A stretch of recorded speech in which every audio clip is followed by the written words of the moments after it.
कांग्रेस की लिस्ट आनी थी अजय साहब, और तो हम लगातार देख रहे थे अभी आ जाएगी कल आएगी, बहुत सारी बैठकें आप लोगों ने की और बहुत लंबा इंतजार हुआ। उसके बाद जब लिस्ट आई तो बहुत ज्यादा चौंकाने वाली थी। जो तमाम बड़े नेता थे उनको साइड कर दिया गया था और कुछ नए नाम लिस्ट में देखने को मिले।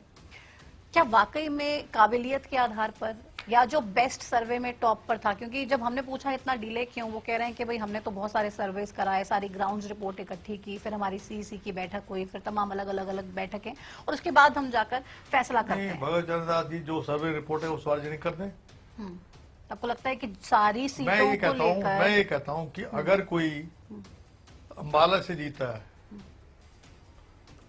या हिसार से जीता है या सोनीपत से जीता है, आज माहौल हुआ इस प्रकार का है कि बीजेपी के प्रति जो मध्य आपका हरियाणा है, आपका नॉर्थ हरियाणा है, वहां पर जिस तरीके से किसानों के साथ जाति की गई, न्यूनतम मूल्य नहीं दिया, लाठियां उन पर भाजी गई है, गांव में घुसने तक उनको नहीं दिया जा रहा है।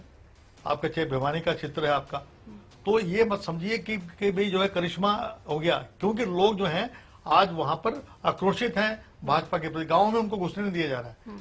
केवल जो है गुड़गांव फरीदाबाद दो ऐसे हलके हैं जहां पर बीजेपी थोड़ी बहुत जो है, जो अर्बन एरिया, क्योंकि आप देखिए सबसे बड़ा जो अगर क्षेत्र है वो जो पॉपुलेशन है वो गुड़गांव में है, और सबसे लास्ट में वो सीट घोषित की गई और तो उसमें भी चौंकाने वाला नाम आया। पहले तो उसमें नाम ही नहीं था, तो हमने सोचा कि आप लगातार जिस तरीके से सवाल उठा रहे हैं, क्योंकि राज बब्बर का नाम तो पहले से चल रहा था कि एक्टर को देना है तो रणबीर कपूर को दीजिए या किसी बड़े नाम को दीजिए, राज बब्बर का यहाँ पे कोई ज्यादा खास मैजिक है नहीं।